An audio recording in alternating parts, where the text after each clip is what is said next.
नमस्कार साथियों, जैसा कि आपको विदित है, हम इस समय है माता गोमती नदी के किनारे और शाहजी के पुरवा घाट पर यानी लखनऊ बाराबंकी के बॉर्डर पर हम लखनऊ की परिसीमा में इस समय हैं। और हम इस समय आश्रम पर हैं। जिस आश्रम पर है उसके समानांतर भी एक आश्रम था जिसका अवलोकन हम आप लोगों को करा चुके हैं पहले ही। वहां पर उपस्थित महात्मागढ़ जो संतगढ़ थे उनसे हम आपको दर्शन उनके करवा चुके हैं। और यह दर्शनों का अगला प्रक्रम है। जैसा कि यहाँ पर हम देख पा रहे हैं, यहाँ पर श्री बाबा जी किशोर दास जी जो हैं वो माता काली के अनन्य उपासक हैं, जिसका वर्णन आपको यानी हम दिखाएंगे, उनके दर्शन भी करवाएंगे। जब तक उनके आश्रम के बाह्य परिदृश्य का परिभ्रमण का अवलोकन हम लोग करते हैं। जैसा कि देख पा रहे हैं, आश्रम बड़ा ही सुंदर कलाओं से बना हुआ है, जिसका अवलोकन आप लोग कर रहे हैं।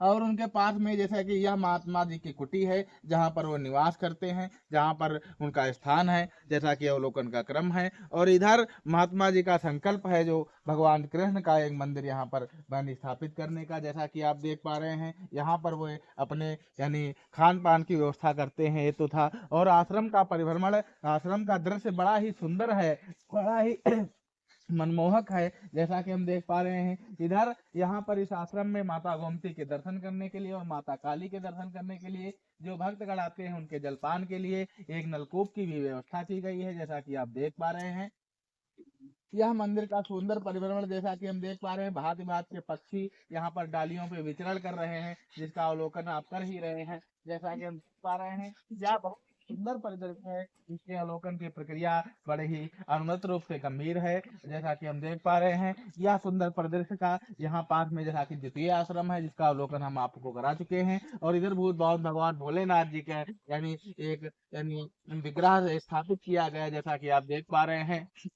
यह दर्शनों का अगला प्रक्रम है। और इधर माता गोमती का दर्शन आप लोग कर रहे हैं। मंदिर के आश्रम में भांति भांति के वृक्ष लगे हुए हैं जो इसको अत्यंत सुशोभित कर रहे हैं। और महात्मा जो है वो अनवरत रूप से अपने हवन की प्रक्रिया में लगे हुए हैं, जैसा कि आप देख पा रहे हैं। तब तक हम माता काली का दर्शन कराते हैं, उसके बाद महात्मा जी के हवन में हम भी लोग शामिल होंगे, उसका अवलोकन आप लोगों को भी कराएंगे, जैसा कि हम देख पा रहे हैं। और हमारे साथ हमारे विशेष सहयोगी गुड्डू निषाद जी भी अनवरत रूप से बने हुए हैं। यह माता काली का सुंदर मंदिर जिसका अवलोकन आप लोग कर रहे हैं, जैसा कि हम देख पा रहे हैं, बिल्कुल यानी ग्रामीण शैली में, कुटी की शैली में यह माता काली यहाँ पर स्थापित है। इनकी स्थापना करना है, यहाँ पर इनका मंदिर बनना है।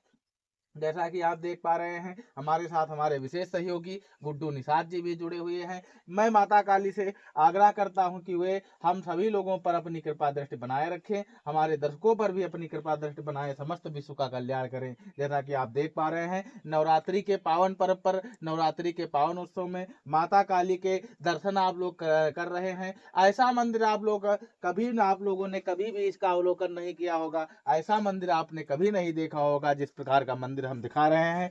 विश्व में अपने प्रकार का यह एक अनूठा मंदिर है जिसका अवलोकन आप लोग कर रहे हैं। जैसा कि आप देख पा रहे हैं, यह अपने आप में ही बहुत सुंदर कला है। जैसा कि हम देख पा रहे हैं, माता काली की पूजा सामग्रियां यहाँ पर पूजन अभी भी महात्मा जी ने जल्द ही किया है। अब हम आएंगे और देखेंगे महात्मा जी के हवन की प्रक्रिया में अनवरत रूप से प्रतिदिन वे हवन की प्रक्रिया को संपन्न करते हैं। उनके अन्य आश्रम भी हैं, अनवरत रूप से वहां पर उनका जाना रहता है। अनवरत रूप से वे माता काली के अनन्य उपासक हैं। उनकी उपासना में यानी हवन वे आयोजित करते रहते हैं। तो हवन की प्रक्रिया में हम मिलेंगे, तब तक के लिए आप लोगों का बहुत बहुत धन्यवाद।